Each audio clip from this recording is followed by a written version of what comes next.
नमस्कार, मैं जी Singh sir YouTube के जी सिंह मैथ्स चैनल पर आपका एक बार फिर से स्वागत करता हूं। मेरे प्यारे बच्चों, हम लोग रिमाइंडर पढ़ रहे थे और अब तक हम 4 वीडियो बना चुके हैं, आप तक पहुंचा चुके हैं रिमाइंडर का। आज हम रिमाइंडर का पार्ट नंबर 5 पढ़ने जा रहे हैं। पार्ट नंबर 5 में फैक्टोरियल से आधारित कुछ सवाल उठाएंगे और 4 में जो कुछ क्वेश्चंस अभी बाकी रह गए थे उठाने को, उसकी चर्चा करेंगे। ठीक है, तो आइए हम शुरू करते हैं। यहाँ पर आपको याद होगा कि हमने वीडियो नंबर 4 में एक बहुत ही ज़बरदस्त नियम पढ़ाया था, टिट फॉर टैट, यानी जैसा संख्या के साथ व्यवहार वैसा उसके रिमाइंडर के साथ व्यवहार।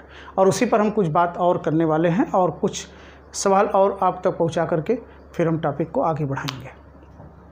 देखिएगा, मैं यहाँ पर एक प्रश्न ही उठाना चाहूँगा और टिट फॉर टैट को लेकर के हम लोग आगे की तरफ बढ़ेंगे। आइए क्वेश्चन देखिए, इस प्रकार से है। देखिए प्रश्न आपके सामने है कि किसी संख्या में 5 एवं 7 से उत्तरोत्तर भाग देने पर शेषफल क्रमशः 3 एवं 2 बचता है। यदि अंतिम भागफल 2 आए तो वह संख्या क्या होगी। यानी आपको इस संख्या के बारे में प्रश्न पूछा गया है। मेरे प्यारे बच्चों, अभी तक हम आपको ये बताकर चले थे कि अगर भागफल हमें न दे तो अंतिम भागफल को हम हमेशा 1 मानकर हल करते हैं, लेकिन यहाँ पर भागफल 2 है तो हम 2 को लेकर प्रश्न को आगे बढ़ाएंगे। और देखिए नियम फिर वही हमने उठाया। मान लो संख्या n है, 2 बार भाग दिया जा रहा है। पहली बार दिया जा रहा है 5 से, a बार जाएगा और रिमाइंडर कितना बचा 3, और फिर इसमें भाग दिया गया है 7 से। अब आपको एक बार नहीं बल्कि अंतिम भागफल 2 है, इसलिए 2 रखना पड़ेगा और रिमाइंडर भी हमारा 2 बचा और हमें ये n का मान यहाँ से निकालना है। अब देखिए हम कैसे निकालने जा रहे हैं। सबसे पहले हम निकालेंगे वैल्यू a। 7 का 2 में गुणा किया 14 और 2 जोड़ दिया कितना 16। a का मान 16 आ गया। अब हम n की वैल्यू अगर निकालें तो देखो a की जगह हम 16 रखेंगे और यहाँ से हम यहाँ पे गुणा करते हैं तो 5 × 16 80 और 3 83, यानी n की वैल्यू बोलो यहाँ से क्या आ गई 83 आ गई। तो यहाँ से आपका जवाब, बस केवल इतना ध्यान रखिएगा कि अगर भागफल प्रश्न में दिया है तो दिए हुए भागफल को हम प्रयोग में ले आएंगे। अगर भागफल नहीं दिया है तो बताइए अंतिम भागफल हम क्या रखेंगे 1 रखेंगे। अगले प्रश्न की ओर चल रहे हैं और अगले प्रश्न में देखिए एक सवाल का फ्रेम बना हुआ है कि किसी संख्या में x से भाग देने पर शेषफल r आए। यदि उस संख्या में y से भाग दिया जाए तो शेषफल क्या होगा। अब मेरे प्यारे बच्चों, यहाँ पर एक बात को ध्यान रखिएगा, आपको ये जानकारी नहीं हो पाती है और आप सीधे सीधे नियम का प्रयोग करते हैं। लेकिन अगर कभी ऐसा प्रश्न एग्ज़ाम में आ जाए जो शर्त का पालन न करता हो और आप उसी नियम से प्रश्न लगा देंगे, गलत हो जाएगा। तो ध्यान रखिए, ऐसे प्रश्न को हल करने की पहले तो आप शर्त जान लीजिए कि अगर ये प्रश्न इस शर्त का पालन कर रहा होगा तभी हल होगा। अब बताइए, x से भाग देने का मतलब है x इसका कौन सा है, प्रथम भाजक है। देखिए प्रथम भाजक हुआ x, और फिर किससे भाग दे रहा है, y से दे रहा है। अब इसमें हम क्या करेंगे, y को द्वितीय भाजक ये बना आपका। अब देखिए हम यहाँ से द्वितीय भाजक y है, इससे हम इसमें भाग करेंगे। अगर प्रथम भाजक में यानी x में, देखिए मैं इसको यहाँ लिख देता हूँ, अगर x में y से भाग किया जाए और इसका रिजल्ट पूर्णांक आए, पूर्णांक का आशय हो गया कि x को y पूरा पूरा काट दे, तभी ये प्रश्न हल होगा, अन्यथा ये प्रश्न हल नहीं हो सकता। अब अगर ऐसा हो गया तब हम क्या करेंगे। अब आप देखो, प्रथम भाजक से भाग देने पर जो रिमाइंडर आया है इसे हम कहेंगे प्रथम शेषफल। क्या कहेंगे, प्रथम शेषफल। तो सबसे पहले हम प्रथम शेषफल को, बहुत ध्यान से इसको समझिएगा, प्रथम शेषफल को, ये इत्तेफाक है कि बहुत सारी किताबों में केवल एक कंडीशन पर सवाल रहता है जिससे कि हम इस शर्त का प्रयोग करते ही नहीं, क्योंकि आपको क्वेश्चन भी वही टकराते रहते हैं, इसलिए आपको यहाँ पर शर्त के बारे में जानकारी नहीं हो पाती। लेकिन ध्यान रखिए, अगर ऐसा होगा तभी ये प्रश्न हल होगा, अन्यथा प्रश्न हल नहीं होगा। अब देखो, प्रथम शेष को हम द्वितीय भाजक के साथ कंपेयर करेंगे। बहुत ध्यान से देखिएगा। और त्रिशूल का नियम हम यहाँ भी उठाते हैं। हमारा प्रथम शेषफल बोलो क्या है, आर। 3 बातें होंगी, या तो आर का मान ग्रेटर होगा वाई से, या आर का मान बराबर होगा वाई के, या तो आर का मान छोटा होगा वाई से। क्वेश्चन आपको मैक्सिमम बुक्स में इसी पर केवल मिल पाता है, इन दोनों पर चर्चा ही नहीं होती है। बहुत रेयर कोई ऐसी बुक्स होगी जो क्वेश्चन को उठाया होगा। तो देखिए, अगर आर का मान वाई से बड़ा है तो हम क्या करेंगे, तब हम आर में वाई का भाग देंगे और इसका वास्तविक शेषफल हम आंसर के रूप में ले लेंगे। ध्यान रखिएगा, रियल रिमाइंडर की बात कर रहा हूँ। और एक बार मैं फिर से बात करूँ, रियल रिमाइंडर क्या है, तो रिमाइंडर पॉजिटिव होना चाहिए और भाजक से छोटा होना चाहिए। अब अगर आर और वाई बराबर है तो रिमाइंडर 0 होगा, और अगर आर का मान वाई से छोटा है तो इसका रिमाइंडर वही होगा जो पहले रिमाइंडर की वैल्यू है। उम्मीद करते हैं कि आप इस फ्रेम को समझ गए होंगे। अगर आप इसको समझ गए हैं तो आइए इस पर हम एक प्रश्न उठाते हैं। क्वेश्चन देखिए, इसी फ्रेम पे ले लेते हैं कि किसी संख्या में x और x की जगह हम रख देते हैं कोई वैल्यू। चलिए, हमने रख दिया 52। 52 से भाग देने पर शेषफल, चलिए हमने रख दिया 17 आए। यदि उस संख्या में y की जगह हमने ले लिया 13 से भाग दिया जाए तो शेषफल क्या होगा। तो सबसे पहले तो हम ये चेक करेंगे कि ये प्रश्न लगेगा कि नहीं लगेगा। बताइए, प्रथम भाजक कितना है, 52 है। द्वितीय भाजक 13 है। देखिए, 13 52 को काट देगा 4 बार में, अतः ये प्रश्न लगेगा। तो लगेगा तो हमने क्या बताया कि प्रथम शेषफल को द्वितीय भाजक के साथ कंपेयर करें, या तो ये इससे बड़ा होगा, या ये बराबर होगा, या ये छोटा होगा। यहाँ पर बड़ा है, अतः त्रिशूल के नियम का पहला केस क्या, 17 में 13 से भाग करिए और जो रिमाइंडर आएगा वो अगर रियल रिमाइंडर के फॉर्म में है तो वही हमारा आंसर होगा। बताओ यहाँ पे आंसर क्या होगा, 4 होगा। ठीक है, अब इस सवाल को हम उस फ्रेम पर चेक करते हैं जो मैंने आपको सिखाया। चलिए, मान लेते हैं कि वो संख्या n है और n में हमने किससे भाग किया है, 52 से, और रिमाइंडर क्या आया है, 17। डियर स्टूडेंट, हमने कहा कि जब अंतिम भाग का क्रम हो तो हम हमेशा भागफल 1 ले जाते हैं। ये तो प्रश्न है, 52 से ही भाग देकर 17 शेष लिया गया है, अतः यहाँ पर हम इसको 1 ले जाएंगे।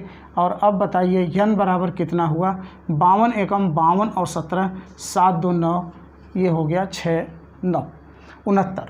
अब कहता है कि इस संख्या में अगर 13 से भाग दिया जाए तो रिमाइंडर क्या होगा। तो देखिए, 13 5 65 हो गया, और बताओ रिमाइंडर क्या आ गया, 4 आ गया। तो मैं उम्मीद करता हूं कि ये चीज़ आप समझ गए होंगे। और इसी फ्रेम पर एक प्रश्न और समझिए। मेरा मकसद केवल फ्रेम को पूरी तरह समझाना है, और इस पर मैं इसलिए तीनों तरह का सवाल उठा रहा हूं क्योंकि आपके एक्सरसाइज बुक में सवाल इस पर लगभग नहीं है। केवल एक कंडीशन पर ही सवाल ज़्यादा दिख रहा है, जहाँ पर प्रथम शेषफल द्वितीय भाजक से बड़ा रहा है। अब देखिए, मैं एक और केस उठा लूँ इसमें, मैं इसी फ्रेम को चेंज करते हुए चलूँ कि मैंने ये कहा कि किसी संख्या में 48 से भाग देने पर शेषफल 7 आया। यदि उस संख्या में 12 से भाग दिया जाए तो शेषफल क्या होगा। अब आप देखो, पहले तो चेक करो कि ये प्रश्न लगेगा अथवा नहीं। तो हम क्या करेंगे, हम प्रथम भाजक में द्वितीय भाजक का भाग करेंगे, और देखिए ये हो गया 12 चौक 48, पूरा कट गया। इसका मतलब ये क्वेश्चन लगाया जा सकता है। तब क्या होगा, प्रथम शेषफल कितना है, 7, और द्वितीय भाजक कितना है, 12, दोनों को कंपेयर करो, ये छोटा हो गया। तो यही आपके प्रश्न का क्या हो गया, आंसर हो गया कि अगर उस संख्या में हम 7 से भाग करेंगे तो बताओ रिमाइंडर क्या आएगा, 7 आएगा। रिमाइंडर 7 आएगा अगर उस संख्या में किससे भाग करेंगे, 12 से। तो अब देखो, इसको लगा करके देखते हैं। चलिए ध्यान से सुनिएगा।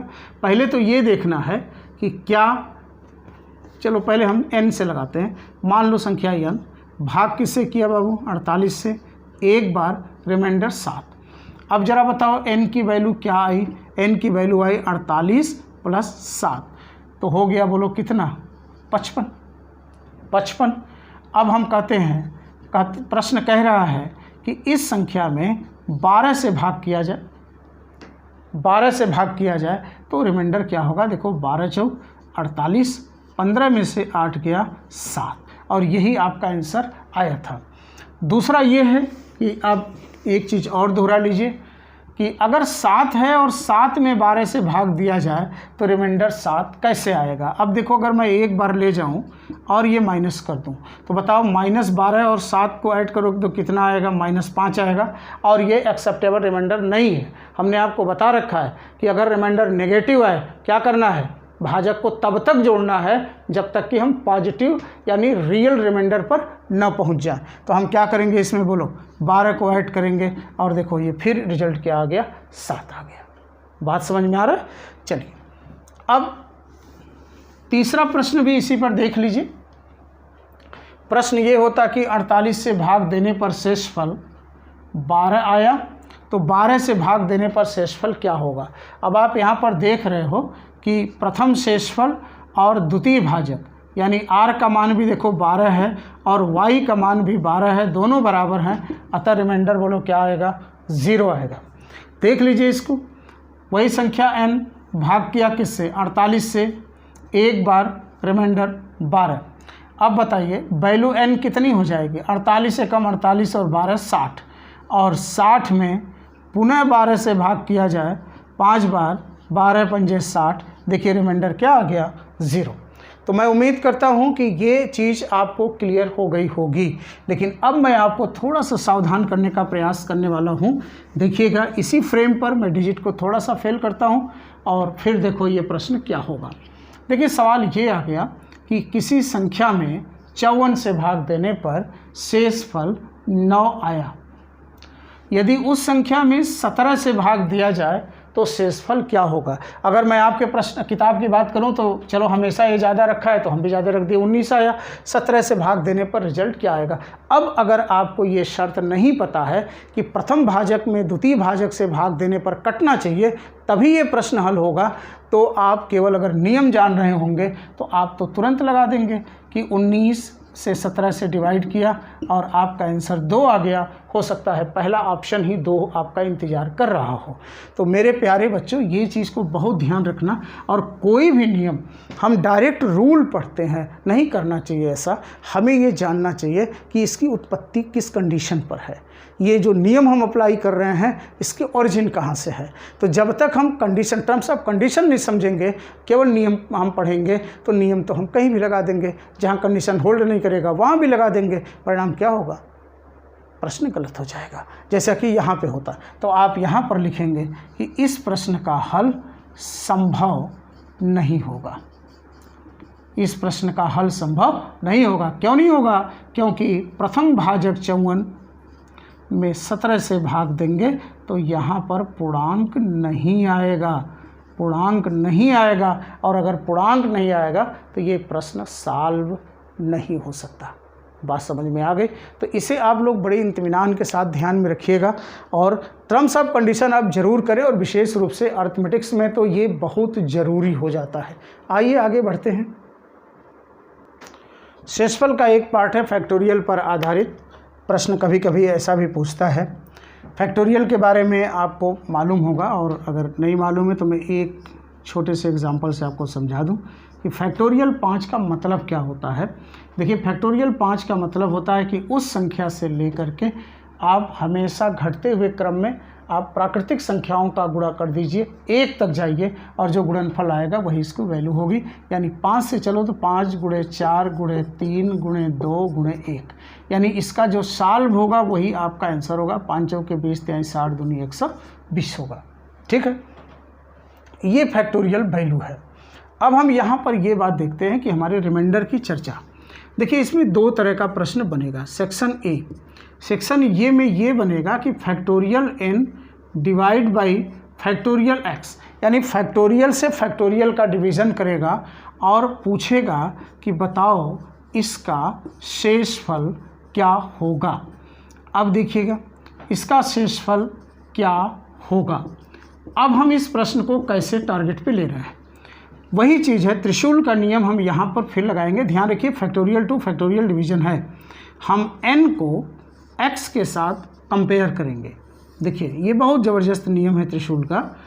अब तीन बातें आएंगी, या तो n बड़ा होगा किससे, x से, या तो n बराबर होगा किसके, x के, और या तो n छोटा होगा किससे, x से। देखो अगर n x से बड़ा हो गया तो मैं यहाँ शेषफल की बात कर लूँ तो यहाँ पर शेषफल 0 आएगा, अभी मैं आपको दिखाऊंगा।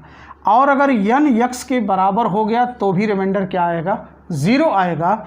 और अगर n x से छोटा है तो चूंकि प्रश्न में हमारा n नहीं है, फैक्टोरियल n है, तो इसका रिमाइंडर बोलो क्या आएगा, फैक्टोरियल n, या इसकी वैल्यू। वो ऑप्शन बताएगा कि आपको प्रश्न किस रूप में दिया गया है। फिर से मैं यहाँ पे दिखा दूँ कि फैक्टोरियल से फैक्टोरियल में अगर भाग हो रहा है तो हम क्या करेंगे, इस n और इस x के बीच में कंपेयर करेंगे। n का मान अगर x से बड़ा है तो रिमाइंडर 0, x का मान n के बराबर है तो रिमाइंडर 0, और अगर n का मान x से कम है तो फैक्टोरियल n ही रिमाइंडर होगा या फैक्टोरियल n की वैल्यू रिमाइंडर होगी। अब देखिए इस प्रश्न को, इस पर एक छोटा सा सवाल उठा लेते हैं, यहीं पे उठाते हैं।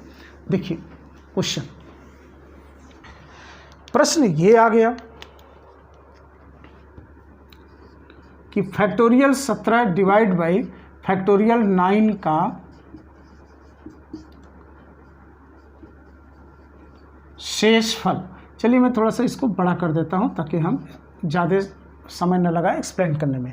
अब आप देखो यहाँ पे ये n है, ये x है, n का मान x से क्या है, बड़ा है, तो रिमाइंडर क्या आएगा, 0 आएगा। कैसे आएगा ये देखो, फैक्टोरियल 17 को क्या लिख सकते हैं, 17 गुणे 16 गुणे 15 गुणे 14 गुणे 13 गुणे 12 गुणे 11 गुणे अंशुमान गुणे 2 गुणे 1, ऐसा लिख सकते हैं। और बटे में देखो हम क्या लिख सकते हैं, फैक्टोरियल 12 को लिख सकते हैं कि 12 गुणे 11 गुणे अंशुमान गुणे 2 गुणे 1। अब आप ये देख रहे हो कि यहाँ से लेकर ये पूरा का पूरा पद और ये पूरा का पूरा पद खत्म हो गया, और पूर्णांकों का अगर आपस में गुणा किया जाए तो बताओ इसका रिजल्ट क्या आएगा, पूर्णांक आएगा। और जब भागफल पूर्णांक के रूप में प्राप्त हो जाए और सारे के सारे सब पद कट जाते हैं तो रिमाइंडर निश्चित रूप से क्या आता है, 0 आता है। तो यहाँ पर मेरे प्यारे बच्चों ध्यान ये रखना है आपको कि अगर n का मान x से बड़ा है तो रिमाइंडर 0, n का मान x के बराबर है तो रिमाइंडर 0, और अगर n का मान x से छोटा है तो ये वही रिजल्ट होगा। जैसे एक सवाल मैं और ले लेता हूँ, जैसे हमने ले लिया फैक्टोरियल 5 डिवाइड बाई फैक्टोरियल 13। अब आप यहाँ पर क्या देख रहे हो, यहाँ आप देख रहे हो कि n का मान x से छोटा है, अतः इसका रिमाइंडर क्या होगा, फैक्टोरियल 5 होगा, और या तो 120 होगा। 120 कहाँ से आया, फैक्टोरियल 5 की वैल्यू। तो ये इसका पहला सेक्शन है जहाँ पर फैक्टोरियल से फैक्टोरियल में भाग दे करके रिजल्ट को प्राप्त हम कर लेते हैं। अब इसका दूसरा सेक्शन देखिएगा,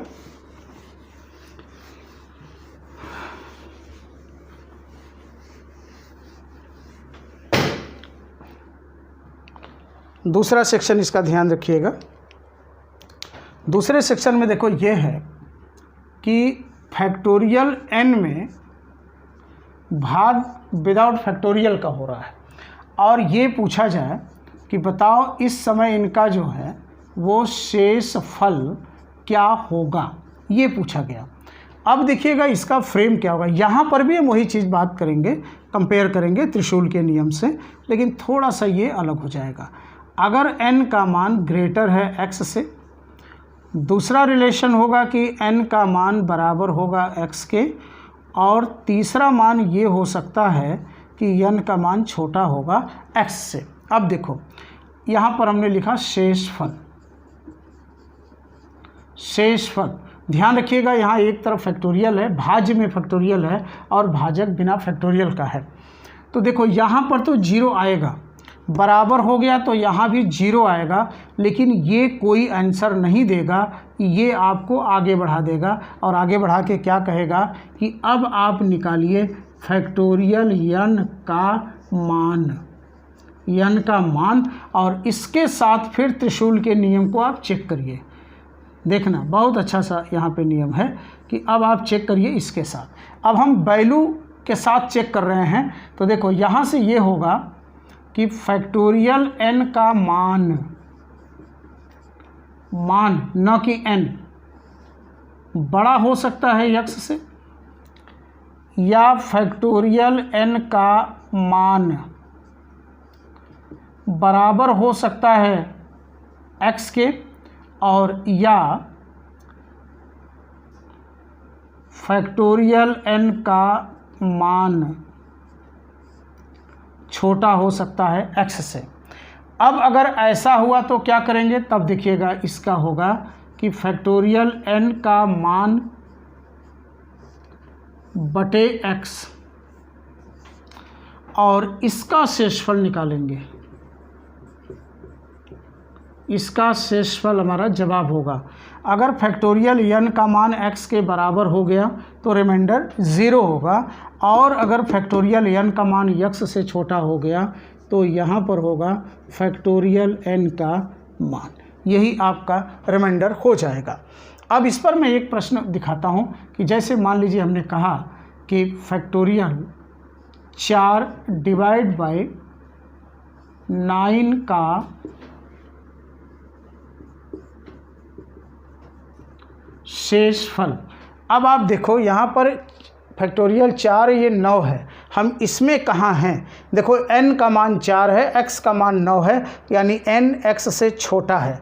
अतः हम आ गए इस पर, ये कोई आंसर नहीं देके हमको यहाँ भेजेगा। अब बताइए फैक्टोरियल n की वैल्यू, अब इसकी वैल्यू क्या होगी, देखो 4 गुणे 3 गुणे 2 गुणे 1, यानी 4 तिहाई 12 दूनी 24 डिवाइड 9।